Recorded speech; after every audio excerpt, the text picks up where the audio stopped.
News express at 6ಗೆ ಸ್ವಾಗತ. ನಾನು ಸುಷ್ಮಾ. ಇದೀಗ ಕೊರೋನಾ ವಿಷಯದಲ್ಲಿ ಏನೇನಿದೆ ನ್ಯೂಸ್ ಎಕ್ಸ್‌ಪ್ರೆಸ್ ಅಲ್ಲಿ ನೋಡೋಣ.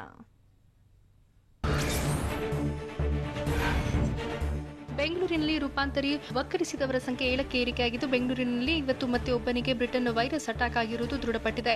ರೂಪಾಂತರಿ ದಾಳಿ ಮಾಡಿದ್ದು ಬ್ರಿಟನ್ ವೈರಸ್ ಸೋಂಕಿತರ ಸಂಖ್ಯೆ ದೇಶದಲ್ಲಿ 58ಕ್ಕೆ ತಲುಪಿದೆ. 58 ಮಂದಿ ಸೋಂಕಿತರ ಪೈಕಿ 11 ಸೋಂಕಿತರು ಕರ್ನಾಟಕದವರಾಗಿದ್ದು, ಬೆಂಗಳೂರಿನಲ್ಲಿ 7 ಮಂದಿ ಪೈಕಿ ಒಬ್ಬರಿಗೆ ಪ್ರೈಮರಿ ಕಾಂಟ್ಯಾಕ್ಟ್ನಿಂದ ರೂಪಾಂತರಿ ಪಾಸಿಟಿವ್ ಬಂದಿದೆ.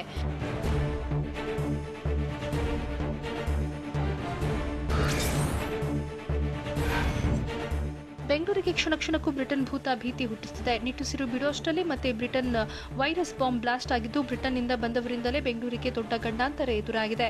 ಹೀಗಾಗಿ ಇಂಗ್ಲೆಂಡ್ನಿಂದ ಬಂದು ರಾಜಧಾನಿಯಲ್ಲಿ ನಾಪತ್ತೆಯಾದವರೇ ಸೂಪರ್ ಸ್ಪ್ರೆಡರ್ ಆಗ್ತಾರಾ ಅನ್ನೋ ಭೀತಿ ಹೆಚ್ಚಾಗಿದ್ದು, ರಾಜ್ಯದಲ್ಲಿ ಹೊಸ ತಳಿ 2 ಅಂಕೆ ದಾಟಿ ಅಟ್ಟಹಾಸ ಇಡ್ತಾ ಇದೆ.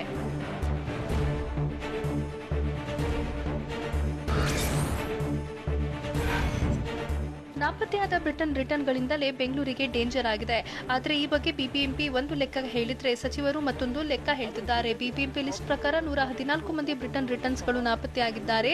ಆರೋಗ್ಯ ಸಚಿವರಾದ ಡಾ ಸುಧಾಕರ್ ಪ್ರಕಾರ 75 ಮಂದಿ ಮಿಸ್ಸಿಂಗ್ ಆಗಿದ್ದಾರೆ. ಈಗಾಗಲೇ ಪ್ರೈಮರಿ ಕಾಂಟ್ಯಾಕ್ಟ್ನಿಂದ ಒಂದು ಪಾಸಿಟಿವ್ ಕೇಸ್ ಬಂದಿದ್ದು, ನಾಪತ್ತೆಯಾದವರ ಬಗ್ಗೆ ತೀವ್ರ ಆತಂಕ ಮೂಡಿದೆ.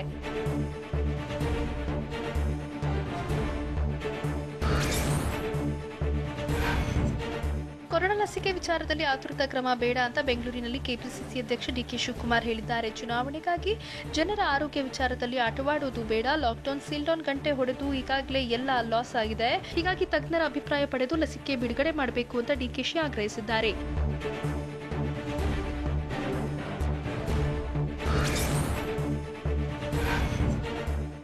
ವಿದ್ಯೆ ಕಲಿಸುವ ಶಿಕ್ಷಕರನ್ನ ಡೆಡ್ಲಿ ವೈರಸ್ ಬಿಟ್ಟು ಬಿಡದೆ ಕಾಡ್ತಿದೆ. ಗುರುಗಳನ್ನೇ ಗುರಿ ಮಾಡಿ ವೈರಸ್ ದಾಳಿ ಮಾಡ್ತಿದ್ದು, ವಿದ್ಯೆ ಕಲಿಸುವಕ್ಕೆ ಹೋದ ಶಿಕ್ಷಕರಿಗೆ ಆಪತ್ತು ಎದುರಾಗಿದೆ. ಬಹುತೇಕ ಜಿಲ್ಲೆಗಳಲ್ಲಿ ಶಿಕ್ಷಕರಿಗೆ ಕೊರೋನಾ ಪಾಸಿಟಿವ್ ಬರ್ತಿದ್ದು, ವಿದ್ಯಾರ್ಥಿಗಳಿಗೂ ಟೆನ್ಷನ್ ಹೆಚ್ಚಾಗಿದೆ. ಬಾಗಲಕೋಟೆ, ಉತ್ತರ ಕನ್ನಡ ಜಿಲ್ಲೆಯ 5 ಶಿಕ್ಷಕರಿಗೆ ಹೆಮ್ಮಾರಿ ಆಪತ್ತು ತಂದಿದ್ದು, ಚಿತ್ರದುರ್ಗ ಜಿಲ್ಲೆಯಲ್ಲಿ 4, ಕೊಪ್ಪಳ ತಾಲೂಕಿನ ವದಕನಾಳ ಗ್ರಾಮದ ಶಿಕ್ಷಕಿಗೆ ವೈರಸ್ ಆಘಾತ ಕೊಟ್ಟಿದೆ.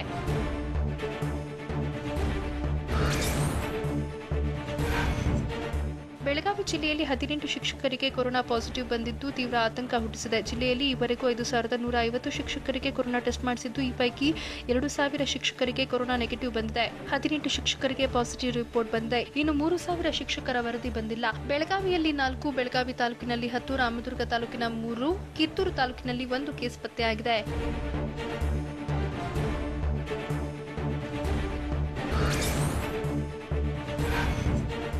ಲಾಕ್ಡೌನ್ ಜಾರಿಯಿಂದ ಶುರುವಾಗಿರುವ ವರ್ಕ್ ಫ್ರಂ ಹೋಮ್ ಶೀಘ್ರವೇ ರದ್ದಾಗುವ ಸಾಧ್ಯತೆ ಇದೆ. ವರ್ಕ್ ಫ್ರಂ ಹೋಮ್ ರದ್ದು ಮಾಡುವಂತೆ ಮುಖ್ಯಮಂತ್ರಿ ಬಿಎಸ್ವೈ, ಡಿಸಿಎಂ ಅಶ್ವಥ್ ನಾರಾಯಣ್ಗೆ ಸಂಸದ ಪಿಸಿ ಮೋಹನ್, ಅಬಕಾರಿ ಇಲಾಖೆ ಸಚಿವ ನಾಗೇಶ್ ಮನವಿ ಮಾಡಿದ್ದಾರೆ. ವರ್ಕ್ ಫ್ರಂ ಹೋಮ್ನಿಂದ ಬಾರ್ ಮತ್ತು ರೆಸ್ಟೋರೆಂಟ್ಗಳು, ಹೋಟೆಲ್ಗಳು, ಕ್ಯಾಬ್ ಚಾಲಕರು, ಸಣ್ಣ ಪುಟ್ಟ ಅಂಗಡಿಗಳು ನಷ್ಟದಲ್ಲಿದೆ. ಹೀಗಾಗಿ ರದ್ದು ಮಾಡಿದರೆ ನಷ್ಟದಲ್ಲಿರೋರಿಗೆ ಅನುಕೂಲವಾಗಲಿದೆ ಅಂತ ಮನವಿ ಮಾಡಲಾಗಿದೆ.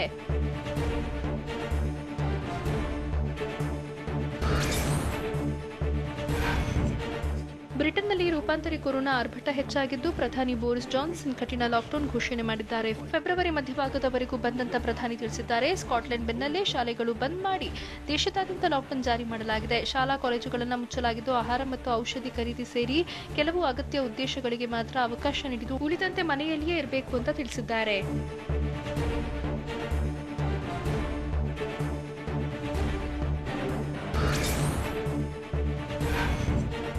ರೂಪಾಂತರಿ ವೈರಸ್ ದಾಳಿಗೆ ಇಂಗ್ಲೆಂಡ್ ತತ್ತರಿಸಿ ಹೋಗಿದೆ. ಹೀಗಾಗಿ ಶಾಲೆಗಳನ್ನು ತೆರೆದು ಇಂಗ್ಲೆಂಡ್ ಎಡವಟ್ಟು ಮಾಡಿಕೊಂಡಂತೆ ಕಾಣುತ್ತಿದೆ. ಕೊರೋನಾ ಪೀಡಿತರಿಂದ ಮಕ್ಕಳ ಆಸ್ಪತ್ರೆಗಳ ವಾರ್ಡ್ಗಳು ತುಂಬಿವೆ.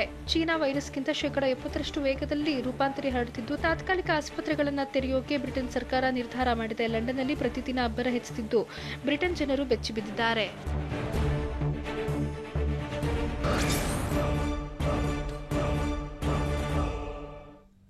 ಕೊರೋನಾ ವ್ಯಾಕ್ಸಿನ್ ವಿಚಾರದಲ್ಲೂ ರಾಜಕೀಯ ಕೆಸರಿನ ಚಾಟ ಶುರುವಾಗಿದ್ದು ಯಾಕೆ? ಕೋವ್ಯಾಕ್ಸಿನ್ ಪ್ರಯೋಗದ ವರದಿ ಬಗ್ಗೆ ಭಾರತ ಬಯೋಟೆಕ್ ಎಂಡಿ ಹೇಳಿದ್ದೇನು?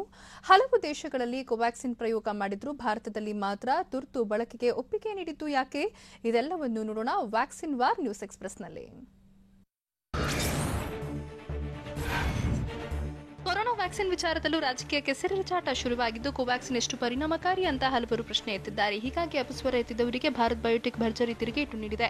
3ನೇ ಹಂತದ ಪ್ರಯೋಗದ ವರದಿ ಬರದೆ ಲಸಿಕೆಗೆ ಗ್ರೀನ್ ಸಿಗ್ನಲ್ ನೀಡಿದ್ದು ಯಾಕೆ ಅಂತ ಶಶಿ ತರೂರ್ ಪ್ರಶ್ನಿಸಿದ್ದು, ಕೋವ್ಯಾಕ್ಸಿನ್ ಕುರಿತು ಸಂಶಯಗಳನ್ನು ಪರಿಹರಿಸೋಕೆ ಸಿಎಂಡಿ ಯತ್ನಿಸಿದೆ. ಕೋವಿಶೀಲ್ಡ್ ಎಷ್ಟು ಪರಿಣಾಮಕಾರಿ ಎಂಬ ಬಗ್ಗೆ ನಿಖರತೆ ಇಲ್ಲದಿದ್ದರೂ ಯಾರೂ ಪ್ರಶ್ನಿಸ್ತಾ ಇಲ್ಲ. ಹೀಗಾಗಿ ಕೋವಿಶೀಲ್ಡ್ ಬಗ್ಗೆ ಪ್ರಶ್ನಿಸಿದವರು ಕೋವ್ಯಾಕ್ಸಿನ್ ಪ್ರಶ್ನಿಸ್ತಿರೋದು ಯಾಕೆ ಅಂತ ಸಿಎಂಡಿ ಪ್ರಶ್ನಿಸಿದ್ದಾರೆ. ಆಕ್ಸ್ಫರ್ಡ್ ಅಸ್ಟ್ರಾಜೆನೆಕಾ ಜಂಟಿಯಾಗಿ ಕೋವಿಶೀಲ್ಡ್ ತಯಾರಿಸಿದ್ದು, ಐಸಿಎಂಆರ್ ಭಾರತ್ ಬಯೋಟೆಕ್ ಕೋವ್ಯಾಕ್ಸಿನ್ ತಯಾರಿಸಿದೆ ಅಂತ ಸಿಎಂಡಿ ಹೇಳಿದ್ದಾರೆ. ಅಡೆನೋ ವೈರಸ್ ಬಳಸಿ ಕೋವಿಶೀಲ್ಡ್ ವ್ಯಾಕ್ಸಿನ್ ತಯಾರಿಸಿದ್ದು, ಸತ್ತ ಕೊರೋನಾ ವೈರಸ್ನಿಂದ ಕೋವ್ಯಾಕ್ಸಿನ್ ಲಸಿಕೆ ತಯಾರಾಗಿದೆ. ಕೊರೋನಾ ವಿರುದ್ಧ ಕೋವಿಶೀಲ್ಡ್ 70% ಪರಿಣಾಮಕಾರಿಯಾಗಿದ್ದು, ಕೋವ್ಯಾಕ್ಸಿನ್ ಎಷ್ಟು ಪರಿಣಾಮಕಾರಿ ಅಂತ ಗೊತ್ತಿಲ್ಲ.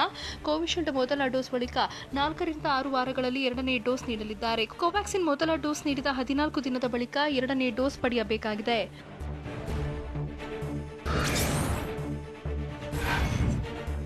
ಭಾರತ್ ಬಯೋಟೆಕ್ನ ಕೋವ್ಯಾಕ್ಸಿನ್ 100% ಸುರಕ್ಷಿತ ಅಂತ ಡಿಸಿಜಿಐ ಅಧ್ಯಕ್ಷ ವಿಜಿ ಸೋಮಾನಿ ಹೇಳಿದ್ದಾರೆ. ಆದರೆ ಭಾರತ್ ಬಯೋಟೆಕ್ ಎಂಡಿ ಕೃಷ್ಣ ಎಲ್ಲ 200% ಸುರಕ್ಷಿತ ಅಂತ ತಿಳಿಸಿದ್ದಾರೆ. ಆದರೆ ಲಸಿಕೆಯ 1ನೇ ಮತ್ತು 2ನೇ ಹಂತದ ಪ್ರಯೋಗದ ಅಂಕಿಅಂಶ ಇನ್ನೂ ಬಂದಿಲ್ಲ. ಈ ಬಗ್ಗೆ ಕೃಷ್ಣ ಸ್ಪಷ್ಟನೆ ನೀಡಿದ್ದು, 3ನೇ ಹಂತದ ಪ್ರಯೋಗದ ಫಲಿತಾಂಶಗಳು ಮಾರ್ಚ್ನಲ್ಲಿ ಲಭ್ಯವಾಗಲಿದೆ ಅಂತ ಹೇಳಿದ್ದಾರೆ. ಸದ್ಯಕ್ಕೆ ಕೋವ್ಯಾಕ್ಸಿನ್ ಲಸಿಕೆ ಸುರಕ್ಷಿತ ಅಂತ ಭಾರತ್ ಬಯೋಟೆಕ್ ಕಂಪನಿ ತಿಳಿಸಿದ್ದು, ಜೊತೆಗೆ ಡಿಸಿಜಿಐ ಕೂಡ ಕೋವ್ಯಾಕ್ಸಿನ್ ಲಸಿಕೆ ಸೇಫ್ ಅಂತ ಅಧಿಕೃತವಾಗಿ ಹೇಳಿದೆ.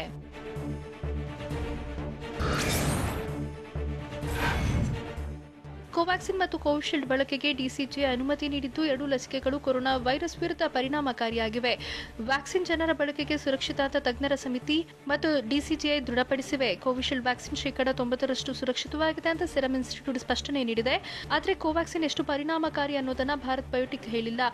WHO ಪ್ರಕಾರ 60%ಕ್ಕಿಂತ ಹೆಚ್ಚು ಪರಿಣಾಮಕಾರಿ ಹೊಂದಿರೋ ಲಸಿಕೆ ಬಳಸಬೇಕು.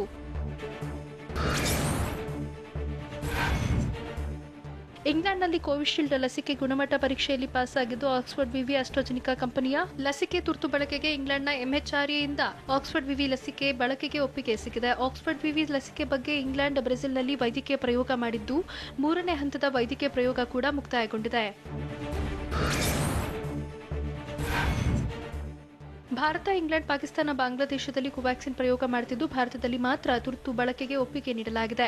ಆದರೆ 1 ಮತ್ತು 2ನೇ ಹಂತದ ಲಸಿಕೆಯ ಪ್ರಯೋಗದ ಅಂಕಿಅಂಶ ಇನ್ನೂ ರಿಲೀಸ್ ಮಾಡಿಲ್ಲ. 3ನೇ ಹಂತದ ಲಸಿಕೆಯ ವೈದ್ಯಕೀಯ ಪ್ರಯೋಗ ಮಾರ್ಚ್ಗೆ ಮುಗಿಯಲಿದ್ದು, ಬಳಿಕ ವೈದ್ಯಕೀಯ ಪ್ರಯೋಗದ ಅಂಕಿಅಂಶ ಸಿಗಲಿದೆ. ಅದಕ್ಕೂ ಮುನ್ನ ತುರ್ತು ಬಳಕೆಗೆ ಒಪ್ಪಿಗೆ ಸಿಕ್ಕಿರುವುದು ಟೀಕೆಗೆ ಕಾರಣವಾಗಿದೆ. ಕೋವ್ಯಾಕ್ಸಿನ್ ಲಸಿಕೆಯ ಗುಣಮಟ್ಟದ ಪರೀಕ್ಷೆ ಇನ್ನೂ ನಡೆದೇ ಇಲ್ಲ.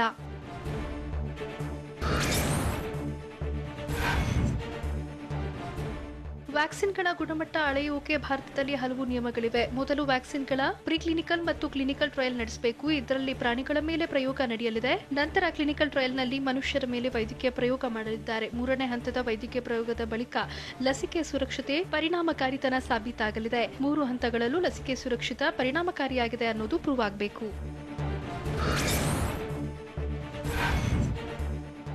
ಕೋವ್ಯಾಕ್ಸಿನ್ 1 ಮತ್ತು 2ನೇ ಹಂತದ ಡೇಟಾವನ್ನು ಬಿಡುಗಡೆ ಮಾಡಿಲ್ಲ. ಜೊತೆಗೆ 3ನೇ ಹಂತದ ವೈದ್ಯಕೀಯ ಪ್ರಯೋಗವೂ ಕೂಡ ಮುಗಿದಿಲ್ಲ. ಹೀಗಾಗಿ ಕೋವ್ಯಾಕ್ಸಿನ್ ಗುಣಮಟ್ಟದ ಕೆಲ ನಿಯಮಗಳನ್ನು ಪಾಲಿಸಿಲ್ಲ. ಹೀಗಿದ್ದರೂ ತುರ್ತು ಬಳಕೆಗೆ ಅನುಮತಿ ನೀಡಲಾಗಿದೆ. ಈ ಬಗ್ಗೆ ಪ್ರತಿಕ್ರಿಯಿಸಿರುವ ಭಾರತ್ ಬಯೋಟೆಕ್ ಎಂಡಿ ಕೃಷ್ಣ, 1 ಮತ್ತು 2ನೇ ಹಂತದ ಪ್ರಯೋಗ ಯಶಸ್ವಿಯಾದರೆ ತುರ್ತು ಬಳಕೆಗೆ ಒಪ್ಪಿಗೆ ನೀಡಬಹುದು. ಎಬೋಲಾ ಲಸಿಕೆ ವಿಷಯದಲ್ಲೂ 1 ಮತ್ತು 2ನೇ ಹಂತದ ಪ್ರಯೋಗದ ಬಳಿಕ ಲಸಿಕೆಯ ತುರ್ತು ಬಳಕೆಗೆ ಒಪ್ಪಿಗೆ ನೀಡಲಾಗಿತ್ತು.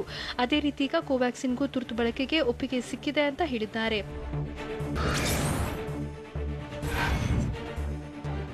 ಭಾರತ್ ಬಯೋಟೆಕ್ ಕಂಪನಿ ಇದುವರೆಗೂ 1 ಮತ್ತು 2ನೇ ಹಂತದ ವೈದ್ಯಕೀಯ ಪ್ರಯೋಗದ ಮಾಹಿತಿ ಬಿಡುಗಡೆ ಮಾಡಿಲ್ಲ.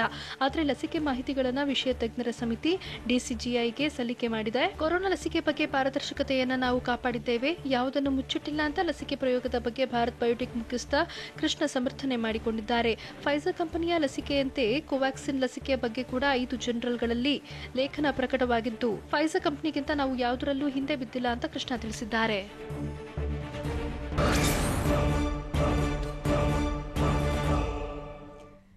ಬೆಂಗಳೂರಿನ ವ್ಯಕ್ತಿಗೆ ರೂಪಾಂತರಿ ವೈರಸ್ ಹೊಕ್ಕಿದ್ದು ಹೇಗೆ? ಬ್ರಿಟನ್ ಭೂತದ ಬಗ್ಗೆಯೂ ಪಾಲಿಕೆ ನಿರ್ಲಕ್ಷ್ಯ ವಹಿಸಿರೋದು ಹೇಗೆ? ರಾಜ್ಯದಲ್ಲಿ 2 ದಿನದಲ್ಲಿ ಆಗುತ್ತಾ ಸಂಪುಟ ಸರ್ಜರಿ? ಇದೆಲ್ಲವನ್ನು ನೋಡೋಣ ಬೆಂಗಳೂರು ನ್ಯೂಸ್ ಎಕ್ಸ್‌ಪ್ರೆಸ್‌ನಲ್ಲಿ. ಬೆಂಗಳೂರಿನ ಎಲೆಕ್ಟ್ರಾನಿಕ್ ಸಿಟಿಯ ವ್ಯಕ್ತಿಗೆ ರೂಪಾಂತರಿ ಕೊರೋನಾ ಸೋಂಕು ದೃಢಪಟ್ಟಿದ್ದು ಶಿವಮೊಗ್ಗದ ಸೋಂಕಿತ ವ್ಯಕ್ತಿಯ ಸಂಪರ್ಕದಿಂದ ಬಂದಿದೆ. ಸೋಂಕಿತರ ಪ್ರಾಥಮಿಕ ದ್ವಿತೀಯ ಸಂಪರ್ಕಿತರನ್ನ ಪತ್ತೆ ಮಾಡಿದ್ದೇವೆ ಅಂತ ಬಿಬಿಎಂಪಿ ವಿಶೇಷ ಆಯುಕ್ತ ರಾಜೇಂದ್ರ ಚೋಳನ್ ಹೇಳಿದರು. ಅಲ್ಲದೆ ಬೆಂಗಳೂರಿನಲ್ಲಿ ಇದುವರೆಗೂ 114 ಜನ ನಾಪತ್ತೆಯಾಗಿದ್ದು ಪೊಲೀಸರಿಂದ ನಿರಂತರ ಶೋಧ ನಡೀತಾ ಇದೆ. 4-5 ದಿನಗಳಲ್ಲಿ ಎಲ್ಲರೂ ಪತ್ತೆಯಾಗಲಿದ್ದು ವಲಯವಾರು ವಿಶೇಷ ತಂಡ ರಚಿಸಿದ್ದೇವೆ ಅಂತ ತಿಳಿಸಿದರು.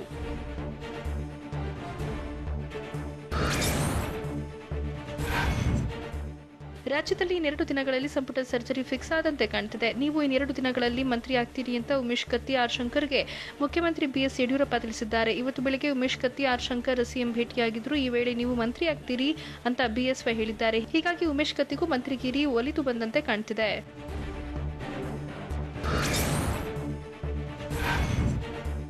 ಇಂದು ಸಂಜೆ ನಾನು ಮಂತ್ರಿ ಆಗಬಹುದು ಅಂತ ಸಿಎಂ ಬಿಎಸ್ವೈ ಭೇಟಿ ಬಳಿಕ ಎಂಎಲ್ಸಿ ಆರ್ ಶಂಕರ್ ಹೇಳಿದ್ರು. ಎಂದಿನಂತೆ ಇಂದು ಕೂಡ ಸಿಎಂ ಬಿಎಸ್ವೈ ಭೇಟಿಗೆ ಬಂದಿದೆ. ಈ ವೇಳೆ ಅಹವಾಲು ನೀಡೋಕೆ ಮುಂದಾದ ಉಮೇಶ್ ಕತ್ತಿ 2-3 ದಿನಗಳಲ್ಲಿ ಮಂತ್ರಿ ಆಗ್ತೀಯಾ, ಆಗ ಅಹವಾಲು ಕೊಡು ಅಂತ ತಿಳಿಸಿದ್ರು. ಇಬ್ಬರು ಜೊತೆಯಲ್ಲಿ ಮಂತ್ರಿ ಆಗ್ತೀರಿ ಅಂತ ಹೇಳಿದ್ದಾರೆ ಅಂತ ಎಂಎಲ್ಸಿ ಆರ್ ಶಂಕರ್ ತಿಳಿಸಿದ್ರು.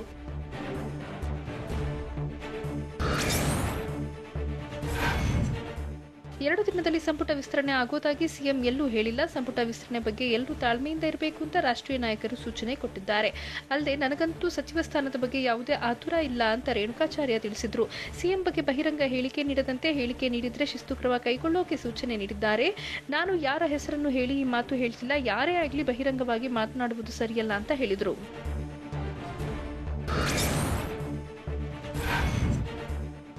ಸಿಎಂ ವಿರುದ್ಧ ಯಾರೇ ಟೀಕೆ ಮಾಡಿದ್ರು ಒಳ್ಳೇದಲ್ಲ, ಇದನ್ನ ಎಲ್ಲರೂ ಅರ್ಥ ಮಾಡಿಕೊಂಡ್ರೆ ಒಳ್ಳೇದು ಅಂತ ಶಾಸಕ ಎಂಪಿ ರೇಣುಕಾಚಾರ್ಯ ಹೇಳಿದ್ದಾರೆ. ಆರ್ಥಿಕ ಸಂಕಷ್ಟದಲ್ಲೂ ಸಹಾಯ ಮಾಡಿದ್ದಾಗಿ ಶಾಸಕರ ಸಭೆಯಲ್ಲಿ ಸಿಎಂ ಯಡಿಯೂರಪ್ಪ ಹೇಳಿದ್ದಾರೆ. ಆಡಳಿತದಲ್ಲಿ ಸಿಎಂ ಕುಟುಂಬಸ್ಥರು ಹಸ್ತಕ್ಷೇಪ ಮಾಡ್ತಿಲ್ಲ, ಕೆಲವರು ಸ್ವಾರ್ಥಕ್ಕಾಗಿ ಸಿಎಂ ವಿರುದ್ಧ ಆರೋಪಿಸುತ್ತಿದ್ದಾರೆ. ಅವರು ಮಾಡ್ತಿರುವ ಆರೋಪಗಳಲ್ಲಿ ಯಾವುದೇ ಹುರುಳಿಲ್ಲ ಅಂತ ಯತ್ನಾಳ್ ವಿರುದ್ಧ ಪರೋಕ್ಷವಾಗಿ ವಾಗ್ದಾಳಿ ನಡೆಸಿದ್ರು.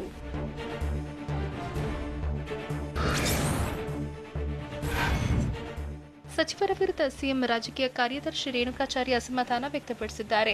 ಸಿಎಂ ಬಿಎಸ್ವೈ ವಿರುದ್ಧ ನಿನ್ನೆ ಬಸನಗೌಡ ಪಾಟೀಲ್ ಯತ್ನಾಳ್ ಅಷ್ಟೆಲ್ಲ ಮಾತನಾಡಿದ್ರು, ಅದನ್ನೆಲ್ಲ ಕೇಳಿಸಿಕೊಂಡ ಸಚಿವರು ಯಾರು ಖಂಡಿಸ್ಲೇ ಇಲ್ಲ. ಸಚಿವರೇ ಈ ರೀತಿಯಾಗಿ ಸುಮ್ಮನಿದ್ರೆ ಏನರ್ಥ, ಸಚಿವರು ನಾಯಕರಲ್ವಾ ಅಂತ ರೇಣುಕಾಚಾರ್ಯ ಕಿಡಿಕಾರಿದ್ರು.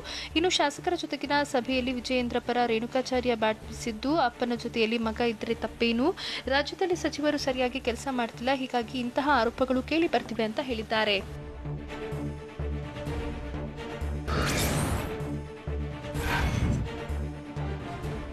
ಸರ್ಕಾರದ ವಿರುದ್ಧ ಗೂಳಿಹಟ್ಟಿ ಶೇಖರ್ ಗುಟ್ರು ಹಾಕಿದ್ದಾರೆ. ಹೇಳಿಕೊಳ್ಳೋಕ್ಕೂ ಆಗಲ್ಲ, ಬಿಡೋದಕ್ಕೂ ಆಗಲ್ಲ, ಅಂತಹ ಪರಿಸ್ಥಿತಿ ನಮ್ದಾಗಿದೆ. ಒಂದು ಮಾತನಾಡಿದ್ರೆ ದೊಡ್ಡದಾಗುತ್ತೆ, ಒಂದು ಮಾತು ಬಿಟ್ರೆ ಸಣ್ಣದಾಗುತ್ತೆ. ನಾವೇನೇ ಮಾತನಾಡಿದ್ರು ಕಷ್ಟ, ನಮಗೂ ಅನೇಕ ಸಮಸ್ಯೆಗಳಿವೆ ಅಂತ ಹೇಳಿದ್ರು. ಅಲ್ಲದೆ ವಿಜಯೇಂದ್ರ ಬಗ್ಗೆ ಮಾತನಾಡುವಷ್ಟು ದೊಡ್ಡ ವ್ಯಕ್ತಿ ನಾನಲ್ಲ, ಅಂತಹ ಸಂದಿಗ್ಧ ಪರಿಸ್ಥಿತಿಯಲ್ಲಿ ನಾವಿದ್ದೇವೆ. ನಾವು 2008ರಿಂದಲೂ ಸಚಿವ ಸ್ಥಾನದ ಆಕಾಂಕ್ಷಿಯಾಗಿದ್ದು, ಸಿಎಂ ವರಿಷ್ಠರು ಇದರ ಬಗ್ಗೆ ನಿರ್ಧಾರ ಮಾಡ್ತಾರೆ. ಬಡವ ನೀವು ಮಡದಂಗೆ ಇರುವಂತ ಸುಮ್ಮನಿದ್ದೇವೆ ಅಂತ ಅಸಮಾಧಾನ ವ್ಯಕ್ತಪಡಿಸಿದ್ರು.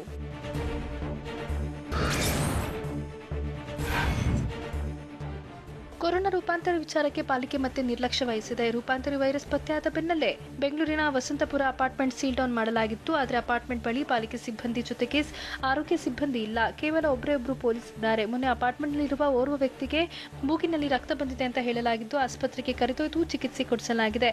ಇಷ್ಟಾದರೂ ಸೀಲ್ ಡೌನ್ ಆದ ಅಪಾರ್ಟ್ಮೆಂಟ್ ಬಳಿ ಬಿಬಿಎಂಪಿ ಸಿಬ್ಬಂದಿ ಇಲ್ಲದೇ ಇರುವುದು ಆಕ್ರೋಶಕ್ಕೆ ಕಾರಣವಾಗಿದೆ.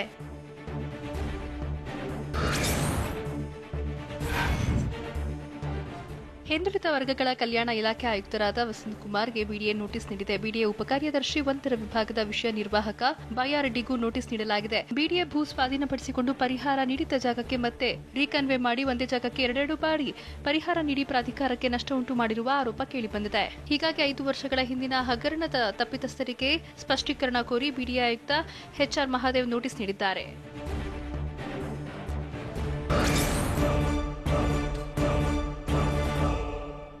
ಬೆಳಗಾವಿಯಲ್ಲಿ ಕೊರೋನಾ ಲಸಿಕೆ ನೀಡೋದಕ್ಕೆ ಹೇಗಿದೆ ಸಿದ್ಧತೆ? ಕಾಂಗ್ರೆಸ್ ನಾಯಕರ ವಿರುದ್ಧ ಈಶ್ವರಪ್ಪ ಕಿಡಿಕಾರಿದ್ದು ಯಾಕೆ? ಅಪಘಾತದಲ್ಲಿ ಗಾಯಗೊಂಡಿದ್ದ ವ್ಯಕ್ತಿಗೆ ಸುದೀಪ್ ಸಹಾಯ ಮಾಡಿದ್ದು ಹೇಗೆ? ಇದೆಲ್ಲವನ್ನು ನೋಡೋಣ ಸ್ಟೇಟ್ ನ್ಯೂಸ್ ಎಕ್ಸ್‌ಪ್ರೆಸ್‌ನಲ್ಲಿ. ಬೆಳಗಾವಿಯಲ್ಲಿ ಕೊರೋನಾ ಲಸಿಕೆ ನೀಡೋದಕ್ಕೆ ಸಿದ್ಧತೆ ಮಾಡಿಕೊಳ್ಳಲಾಗ್ತಾ ಇದೆ. ಅದಕ್ಕಾಗಿ ಜಿಲ್ಲೆಯಲ್ಲಿ 180 ಕೋಲ್ಡ್ ಚೈನ್ ಪಾಯಿಂಟ್ಸ್ ಸ್ಥಾಪಿಸಲಾಗಿದೆ ಅಂತ ಡಿಎಚ್ಒ ಡಾಕ್ಟರ್ ಎಸ್ಪಿ ಮುನ್ಯಾಲ್ ಹೇಳಿದ್ದಾರೆ. ಜಿಲ್ಲೆಯಲ್ಲಿ 140 ಪ್ರಾಥಮಿಕ, 12 ನಗರ, 16 ಸಮುದಾಯ ಆರೋಗ್ಯ ಕೇಂದ್ರಗಳಿವೆ. ಜೊತೆಗೆ 9 ತಾಲೂಕು ಆಸ್ಪತ್ರೆಗಳಿವೆ. ಹೀಗಾಗಿ ಲಸಿಕೆ ಬಂದರೆ ವಿತರಣೆಗೆ ಎಲ್ಲಾ ರೀತಿಯ ಸಿದ್ಧತೆ ಮಾಡಿಕೊಳ್ಳಲಾಗ್ತಾ ಇದೆ ಅಂತ ಕೂಡ ಡಿಎಚ್ಒ ತಿಳಿಸಿದ್ದಾರೆ.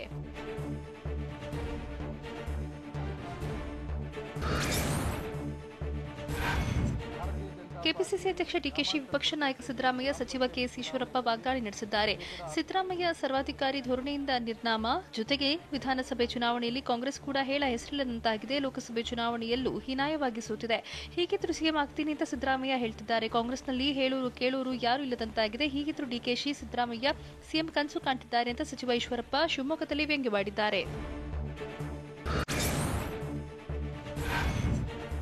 ಖಾಸಗಿ ಸಂಸ್ಥೆಗಳ ಮೇಲೆ ಹೇರಿರುವ ನಿಯಮ ಸಡಿಲಿಕೆ ವಿಚಾರಕ್ಕೆ ಸಂಬಂಧಪಟ್ಟಂತೆ ತುಮಕೂರಿನ ಸಿದ್ದಗಂಗಾ ಸ್ವಾಮೀಜಿ ಪ್ರತಿಕ್ರಿಯಿಸಿದ್ದಾರೆ. ನಿಯಮ ಸಡಿಲಗೊಳಿಸಿ ಮಾನ್ಯತೆ ನವೀಕರಣ ಮಾಡಬೇಕು. ಶಿಕ್ಷಣ ಸಚಿವರು ಈ ಬಗ್ಗೆ ಗಮನ ಹರಿಸಬೇಕು. ಸೌಹಾರ್ದಯುತವಾಗಿ ಸಮಸ್ಯೆ ಬಗೆಹರಿಸಬೇಕು ಅಂತ ತುಮಕೂರಿನ ಸಿದ್ದಗಂಗಾ ಮಠದಲ್ಲಿ ಸಿದ್ದಲಿಂಗ ಸ್ವಾಮೀಜಿ ತಿಳಿಸಿದ್ದಾರೆ. ಶಿಕ್ಷಣ ಸಂಸ್ಥೆಗಳು ಕೂಡ ಅಷ್ಟೇ ಪ್ರಮುಖವಾದಂತಹ ಸೇವೆಯನ್ನು ಸಲ್ಲಿಸಿಕೊಂಡು ಬರ್ತಾ ಇದ್ದಾರೆ. ಬೆಂಗಳೂರು ಗ್ರಾಮಾಂತರ ಜಿಲ್ಲೆ ಹೊಸಕೋಟೆ ತಾಲೂಕಿನ ಕಂಬಳಿಪುರದ ಬಳಿ ಖಾಸಗಿ ಕಂಪನಿ ಗೋಡೌನ್ ಹೊತ್ತಿ ಉರಿದಿದೆ. ಗೋದಾಮಿನಲ್ಲಿದ್ದ 2 ಕಾರ್ಮಿಕರು ಗಾಯಗೊಂಡಿದ್ದು, ಶಾರ್ಟ್ ಸರ್ಕ್ಯೂಟ್ನಿಂದ ಬೆಂಕಿ ಹೊತ್ತಿದ್ದ ಶಂಕೆ ವ್ಯಕ್ತವಾಗಿದೆ. ಸ್ಥಳಕ್ಕೆ ಬಂದ ಅಗ್ನಿಶಾಮಕ ಸಿಬ್ಬಂದಿ ಬೆಂಕಿ ನಂದಿಸಿದ್ದಾರೆ.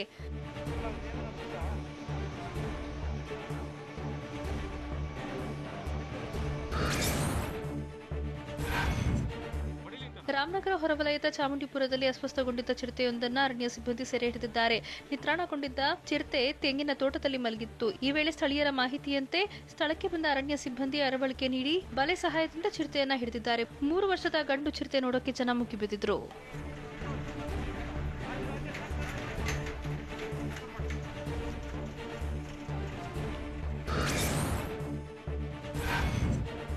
ಕೆಪಿಸಿಸಿ ಅಧ್ಯಕ್ಷ ಡಿಕೆ ಶಿವಕುಮಾರ್ಗೆ ಮಾಜಿ ಸಚಿವ ಜಮೀರ್ ಅಹ್ಮದ್ ಖಾನ್ ತಮ್ಮ ಪುತ್ರಿಯ ಆಮಂತ್ರಣ ಪತ್ರಿಕೆಯನ್ನು ನೀಡಿದ್ದಾರೆ. ಅರಬ್ ಶೈಲಿಯ ವಿನ್ಯಾಸದ ಆಮಂತ್ರಣ ಪತ್ರಿಕೆಯ ಕಿಟ್ನಲ್ಲಿ ಡ್ರೈ ಫ್ರೂಟ್ಸ್ ಹಾಗೂ ಚಾಕೊಲೇಟ್ ಇದ್ದು, ಈ ಉಡುಗೊರೆ ಜೊತೆ ಆಮಂತ್ರಣ ಪತ್ರ ನೀಡಿ ಮದುವೆಗೆ ಆಹ್ವಾನಿಸಿದ್ದಾರೆ.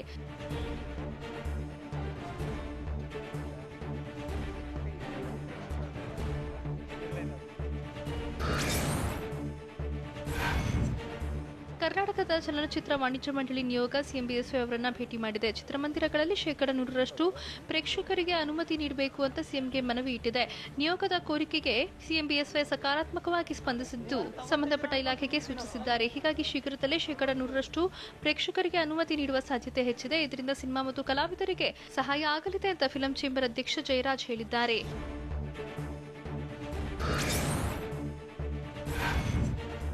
ಅಪಘಾತದಲ್ಲಿ ಗಾಯಗೊಂಡಿದ್ದ ವ್ಯಕ್ತಿಗೆ ನಟ ಕಿಚ್ಚ ಸುದೀಪ್ ಧೈರ್ಯ ತುಂಬಿ ನೆರವಿನ ಭರವಸೆ ಕೊಟ್ಟಿದ್ದಾರೆ. ಮಂಡ್ಯ ಜಿಲ್ಲೆ ಪಾಂಡವಪುರ ತಾಲೂಕಿನ ಹಿರೇಮರಳಿಯ ರಾಘವ ಅನ್ನೋರು ಆಕ್ಸಿಡೆಂಟ್ನಲ್ಲಿ ಗಾಯಗೊಂಡಿದ್ರು. ನಿನ್ನೆ ಪರಿಚಯಸ್ಥರ ಮೂಲಕ ರಾಘವ ಅವರನ್ನ ಭೇಟಿಯಾದ ಸುದೀಪ್ ಸಹಾಯದ ಹಸ್ತ ಚಾಚಿದ್ದಾರೆ.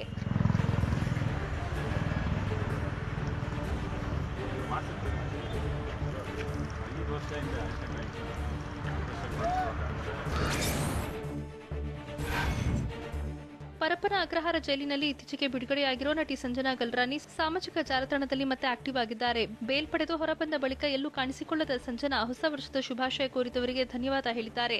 ಇನ್ಸ್ಟಾಗ್ರಾಂನಲ್ಲಿ ಸಂಜನಾ ಗಲ್ರಾನಿ ಧನ್ಯವಾದ ತಿಳಿಸಿದ್ದಾರೆ. ಸ್ಯಾಂಡಲ್ವುಡ್ ಡ್ರಗ್ಸ್ ಕೇಸ್ನಲ್ಲಿ ಅರೆಸ್ಟ್ ಆಗಿ ಸಂಜನಾ ಜೈಲು ಸೇರಿದರು.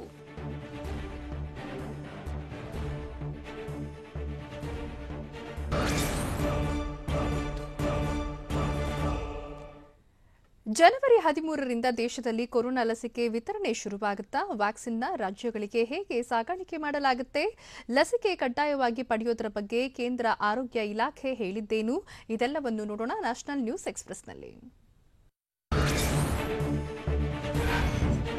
ದೇಶದಾದ್ಯಂತ ಇನ್ನು 10 ದಿನಗಳಲ್ಲಿ ಲಸಿಕೆ ವಿತರಣೆ ಸಾಧ್ಯತೆ ಇದ್ದು, ಜನವರಿ 13ಕ್ಕೆ ಕೊರೋನಾ ಲಸಿಕೆ ವಿತರಣೆ ಆರಂಭಗೊಳ್ಳಲಿದೆ. ಈ ಬಗ್ಗೆ ಕೇಂದ್ರ ಆರೋಗ್ಯ ಸಚಿವಾಲಯ ಮಾಹಿತಿ ನೀಡಿದೆ. ಎಲ್ಲ ರಾಜ್ಯಗಳಲ್ಲಿ ಕೊರೋನಾ ವ್ಯಾಕ್ಸಿನ್ ಡ್ರೈ ರನ್ ಯಶಸ್ವಿಯಾಗಿದೆ. ಹೀಗಾಗಿ ಎಲ್ಲ ರಾಜ್ಯಗಳು ವ್ಯಾಕ್ಸಿನ್ ನೀಡೋಕೆ ತಯಾರಾಗಿವೆ ಅಂತ ಜೈವಿಕ ತಂತ್ರಜ್ಞಾನ ಇಲಾಖೆ ಕಾರ್ಯದರ್ಶಿ ಡಾ ರೇಣು ಸ್ವರೂಪ್ ಹೇಳಿದರು.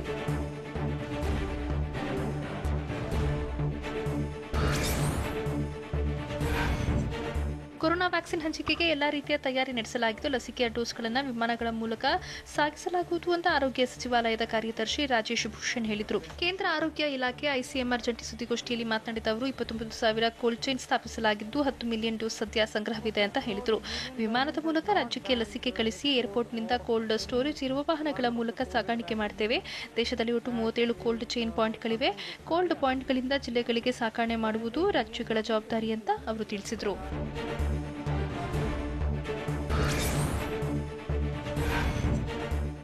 ಭಾರತದಲ್ಲಿ ಕೋವ್ಯಾಕ್ಸಿನ್ ಲಸಿಕೆ ವೈದ್ಯಕೀಯ ಪ್ರಯೋಗ ನಡೆಸ್ತಾ ಇದ್ದು ಇದರಿಂದ ಕಡಿಮೆ ಸೈಡ್ ಎಫೆಕ್ಟ್ ಅಂತ ಐಸಿಎಂಆರ್ ಡಿಜಿ ಬಲರಾಮ ಭಾರ್ಗವ್ ಹೇಳಿದ್ರು. ಕೋವ್ಯಾಕ್ಸಿನ್ ಲಸಿಕೆ ಪ್ರಬಲ ಪ್ರತಿಕಾಯಗಳನ್ನು ಸೃಷ್ಟಿಸುತ್ತೆ. ಲಸಿಕೆಗೆ ಸೀಮಿತ ಕ್ಲಿನಿಕಲ್ ಟ್ರಯಲ್ಗೆ ಒಪ್ಪಿಗೆ ನೀಡಿದ್ದೇವೆ. ಲಸಿಕೆ ಪಡೆದವರ ಒಪ್ಪಿಗೆ ಪಡೆದು ಫಾಲೋ ಅಪ್ ಮಾಡಲಾಗುತ್ತೆ. ಇದು ಭಾರತಕ್ಕೆ ಮಹತ್ವದ ದಿನ ಅಂತ ಬಲರಾಮ ಭಾರ್ಗವ ತಿಳಿಸಿದರು.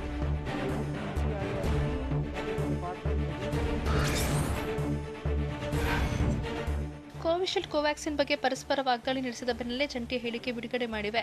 ಭಾರತದಲ್ಲಿ ಸುಸೂತ್ರವಾಗಿ ಲಸಿಕೆ ಬಿಡುಗಡೆಗೆ 2 ಕಂಪನಿಗಳು ಬದ್ಧವಾಗಿವೆ ಅಂತ ಸೆರಮ್ ಇನ್ಸ್ಟಿಟ್ಯೂಟ್ ಆಫ್ ಇಂಡಿಯಾ ಮತ್ತು ಭಾರತ್ ಬಯೋಟೆಕ್ ಜಂಟಿ ಹೇಳಿಕೆಯಲ್ಲಿ ತಿಳಿಸಿವೆ. ಕೊರೋನಾ ಲಸಿಕೆ ತಯಾರಿ, ಪೂರೈಕೆ, ವಿತರಣೆಗೆ ಹೆಚ್ಚು ಒತ್ತು ನೀಡುತ್ತೇವೆ. ಸುರಕ್ಷಿತ, ಪರಿಣಾಮಕಾರಿತನದ ಲಸಿಕೆ ನೀಡೋಕೆ ನಾವು ಬದ್ಧ ಅಂತ ಕಂಪನಿಗಳು ಹೇಳಿವೆ.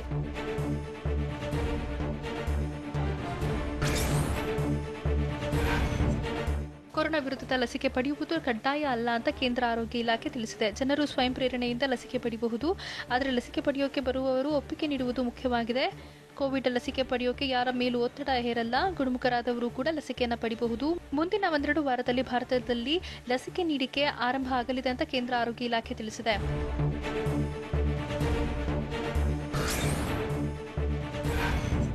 ವಿಧಾನಸಭಾ ಚುನಾವಣೆ ಸನಿಹಕ್ಕೆ ಬರ್ತಿದ್ದಂತೆ ಪಶ್ಚಿಮ ಬಂಗಾಳದಲ್ಲಿ ತೃಣಮೂಲ ಕಾಂಗ್ರೆಸ್ಗೆ ಆಘಾತ ಎದುರಾಗಿದೆ. ಮಾಜಿ ಸಚಿವ ಸುವೇಂದು ಅಧಿಕಾರಿ ಕಳೆದ ತಿಂಗಳು ಟಿಎಂಸಿ ತೊರೆದು ಬಿಜೆಪಿ ಸೇರಿದ್ರು. ಇದಾದ ಬಳಿಕ ಸೌಮೇಂದು ಅಧಿಕಾರಿ ಕೂಡ ಬಿಜೆಪಿ ಸೇರ್ಪಡೆಯಾಗಿದ್ರು. ಇದೀಗ ಸಚಿವ ಸ್ಥಾನಕ್ಕೆ ಲಕ್ಷ್ಮೀ ರತನ್ ಶುಕ್ಲಾ ರಾಜೀನಾಮೆ ನೀಡಿದ್ದಾರೆ. ಹೀಗಾಗಿ ಟಿಎಂಸಿಯಲ್ಲಿ ರಾಜೀನಾಮೆ ಪರ್ವ ಮುಂದುವರೆದಿದ್ದು ಮಮತಾ ಬ್ಯಾನರ್ಜಿಗೆ ಆಘಾತದ ಮೇಲೆ ಆಘಾತ ಎದುರಾಗಿದೆ.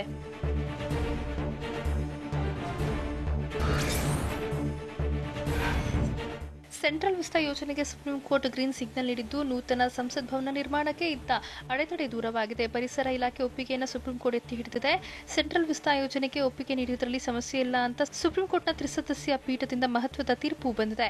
ಸೆಂಟ್ರಲ್ ವಿಸ್ತಾ ಯೋಜನೆಯಲ್ಲಿ ಹೊಸ ಸಂಸತ್ ಭವನ, ಕೇಂದ್ರೀಯ ಸಚಿವಾಲಯ ಕಟ್ಟಡ ಸೇರಿ ಹಲವು ಯೋಜನೆಗಳಿದ್ದು 2020 ಡಿಸೆಂಬರ್ 10ರಂದು ಪ್ರಧಾನಿ ಮೋದಿ ಶಿಲಾನ್ಯಾಸ ಮಾಡಿದರು. ಹಕ್ಕಿಜ್ವರ ಹಿನ್ನೆಲೆಯಲ್ಲಿ ದೇಶದ 7 ರಾಜ್ಯಗಳಲ್ಲಿ ಅಲರ್ಟ್ ಘೋಷಿಸಲಾಗಿದೆ. ಕೇರಳ, ಹಿಮಾಚಲ ಪ್ರದೇಶ, ರಾಜಸ್ಥಾನ, ಹರಿಯಾಣ, ಮಧ್ಯಪ್ರದೇಶ ರಾಜ್ಯದಲ್ಲಿ ಅಲರ್ಟ್ ಆಗಿದ್ದಾರೆ. ಕಾಗೆಗಳ ಹಕ್ಕಿಜ್ವರ ಮನುಷ್ಯರಿಗೆ ಹರಡುವ ಭೀತಿ ಇರೋದ್ರಿಂದ 7 ರಾಜ್ಯಗಳು ಅಲರ್ಟ್ ಘೋಷಿಸಿವೆ. ಕರ್ನಾಟಕದ ನೆರೆಯ ಕೇರಳಕ್ಕೂ ಕಾಗೆಗಳ ಹಕ್ಕಿಜ್ವರ ಎಂಟ್ರಿ ಕೊಟ್ಟಿದ್ದು ಕೇಂದ್ರ ಸರ್ಕಾರ ರಾಜ್ಯ ಸರ್ಕಾರಗಳಿಗೆ ಮುನ್ನೆಚ್ಚರಿಕೆ ವಹಿಸೋಕೆ ಸೂಚನೆ ಕೊಟ್ಟಿದೆ.